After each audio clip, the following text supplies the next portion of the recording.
guys, Miss Thomas here, and today I am going to be reading Chapter 14 of Cleo Edison Oliver Playground Millionaire.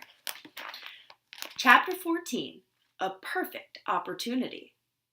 Cleo had to chase Kaylee down at first recess. She found her at the tetherball pole waiting to play either Tessa or Lexi Lewis, depending on who won. She elbowed Kaylee. "I told you it would be okay." Kaylee didn't return her smile. Lexi pounded the ball around and around. "You're really good at that," Cleo shouted above the sounds of the game. Whap! Whiz! Clang! "Thanks, listener." Whap! Whiz! Clang! Cleo didn't have time to get mad. She was working fortune principle number 7. Compliments win customers. She hadn't forgotten her goal of winning Lexi Lewis's business, and now she knew for a fact that she did have a loose tooth in that big mouth of hers. The last of the rope coiled around the pole. "Tether!" Lexi looked at Cleo out of the corner of her eye. "You play?" It sounded like a challenge. Kaylee was here first. Lexi unwound the ball. Kaylee took Tessa's spot. Lexi served the ball above Kaylee's head and it wrapped around the pole. 1. Around again. 2. Lexi slapped it. 3. If Kaylee didn't get the ball soon, she would be through. Lexi lost her balance and Kaylee whacked it back. Boom! Around again. Boom! Kaylee had never seen her best friend go after a ball like that. Kaylee scowled and pounded the ball. Boom! She was like a heavyweight boxer hitting somebody she really didn't like. "Time out," Lexi called. She reached down as if she'd dropped something on the ground. Just as she stood, Kaylee hammered the ball again, double-fisted. The ball smashed right into Lexi's face. Ow! Lexi's hand flew to her face. "Oh no," Kaylee cried. "I'm so sorry." "I have an audition for a TV commercial tomorrow," Lexi screeched from behind her hands. "I didn't mean to." Kaylee rushed over. She reached out, but Lexi shrugged her off. "If you broke my nose, I'll have my dad sue your dad." Kaylee looked at her blankly. "It's going to be swollen. I can tell. If I don't get that part, it'll be your fault."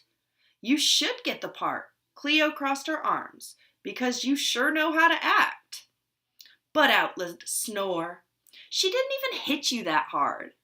Lexi lowered her hands, peering into them. Was she looking for a tooth? Fortune principle number 5 popped into Cleo's head. A visionary sees opportunities everywhere, especially in crises. This crisis was a perfect opportunity. "Is your mouth okay?" she asked. "I think it's bleeding," Lexi moaned. Cleo got closer. "Let me look." Lexi eyed her cautiously. "It's okay. I know first aid." Lexi opened her mouth. Cleo had to stand on her toes to see inside. "There's some blood around one of your teeth. I think it might be loose." Lexi held her cheek and groaned. "A loose tooth. Cleo tapped her lips with her finger, then held a finger in the air. "I know! Just the place you could go to have it removed. Tessa has used our service with stunning results. Am I right, Tessa?" Tessa bared her teeth, revealing her gaps. "No!" Lexi started toward the building. "I am not going to use your stupid business." Cleo caught up with her. "My business is not stupid. It really works. I'm offering a special today. Only 50 cents a tooth." Lexi kept walking. Cleo stayed with her. "Just give it a try." She grabbed Lexi's arm. "Get your hands off of me, you freak." "I am not a freak." "Why else would your mom give you away?" She tossed the question over her shoulder lightly, as if she were talking about clothes that had gotten too small. Her words hit Cleo like a sucker punch to the gut. Anger twisted in her insides like a tornado. She lashed out with her fists. not even sure who or what she was hitting. The tornado had control of her arms and legs. She would claw and kick and punch until all of the anger and hurt were gone. But the more she hit, the worse she felt. Someone screamed. It might have been herself. Or was it Lexi? Maybe it was the blur of kids who had come around. She felt a firm grip on her elbow. She heard Mr. Boring's voice in her ear. "Calm down, Cleo." She breathed as hard as if she had just run laps with Dad's soccer team. Her knuckles hurt. Lexi sat on the ground sobbing, her face in her hands. Cole crouched at his sister's side. Another teacher was there helping her up. Lexi cried out, "My tooth! It's gone! She knocked my tooth out!" Everyone stared. A few kids started looking around on the ground. Micah Mitchell shouted, "Here it is," and handed the tooth to Lexi. She glared at Cleo as the teacher led her away. "It was already loose," Cleo pleaded to Mr. Boring. She needed her teacher to understand. He said they needed to go to the office. She looked around for Kaylee, but Kaylee stayed where she was, in a huddle of girls, only once glancing in Cleo's direction.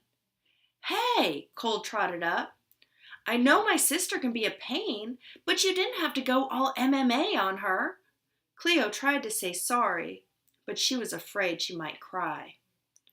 Mr. Boring looked serious. He nudged her forward. "Come on, Cleo, let's go inside." It suddenly dawned on Cleo she was in a lot of trouble. She spent the rest of the morning in the office, first waiting until Lexi had seen the nurse, then sitting in front of Principal Yu talking about what had happened. "My dad's a lawyer. He'll sue you for damages," Lexi threatened. She had suddenly gained a lisp, as if her tongue didn't know what to do with the new gap in her mouth. "Hold on now." Principal Yu leaned forward in his chair. "Nurse Bashara said she didn't see any injuries, just your tooth, which I've been told was loose already." "Thank you, Mr. Boring. So, girls, what happened out there?" Mr. Yu pushed back his black-rimmed glasses farther up his nose. "She attacked me!" "Cleo, do New Heights Eagles use hitting to solve their problems?" He stared at Cleo, unblinking. Cleo felt herself getting warmer, as if Principal Yu's gaze had fire-starting power. "No, Mr. Yu."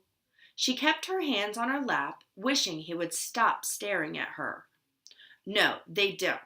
New Heights Eagles talk it out, and if it's too big a problem to resolve on their own, they get an adult." Lexi crossed her arms. "She was pestering me to use her tooth-pulling business." She moved like a bobblehead toy, her head swiveling on her neck as she spoke.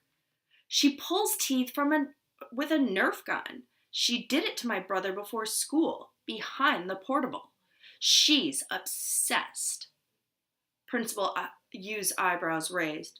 "A Nerf gun? Behind the portable?" "Meatloaf and McDonald's."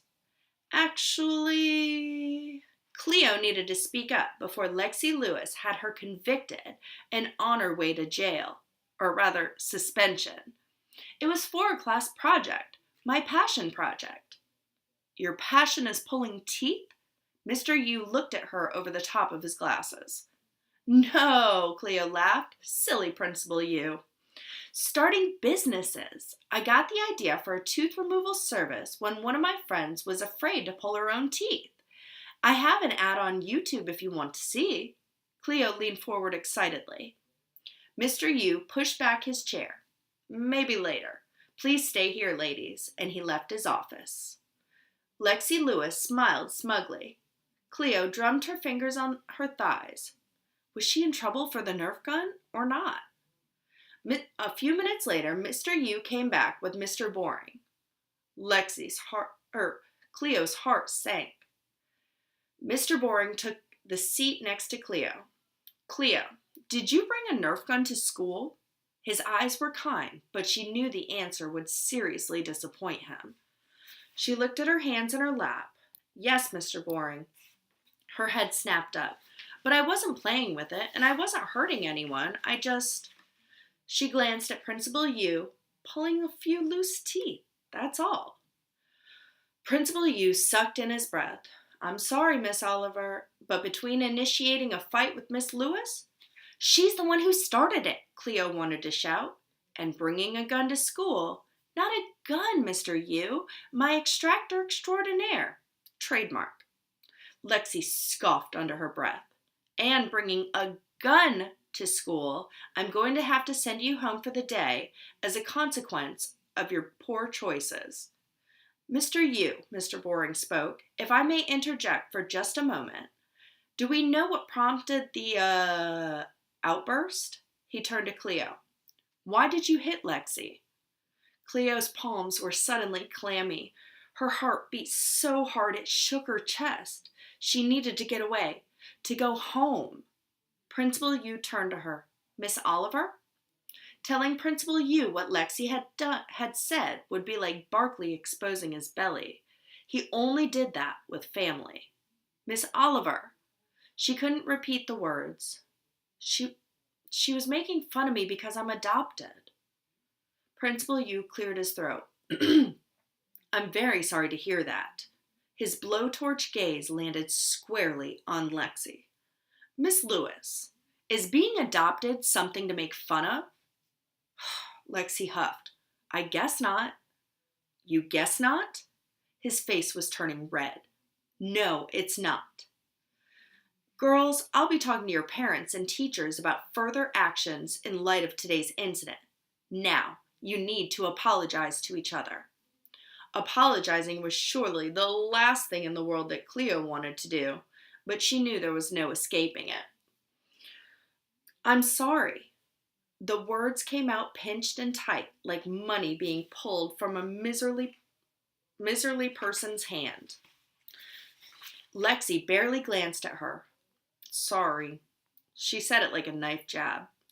Mr. Yu pushed up his glasses again. Miss Lewis, please return to class. Lexi put her hand to her mouth and winced in pain.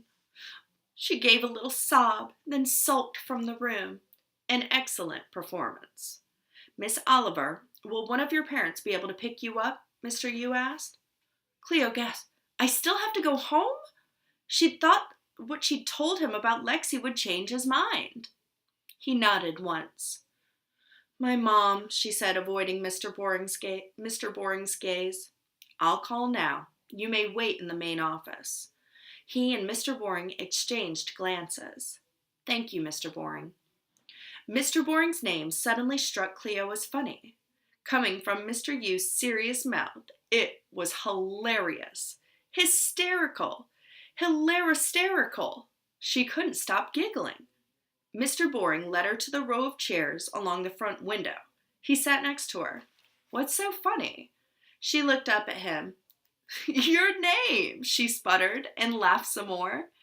Thankfully, Mr. B was laughing with her. Your tooth-pulling method is brilliant, by the way. Thanks, Mr. B, but I have a feeling I won't be using it again anytime soon. If only she hadn't gotten so worked up about Lexi's stupid words, maybe she wouldn't be unemployed. Thank you for joining me. I'll see you guys next time for Chapter 15.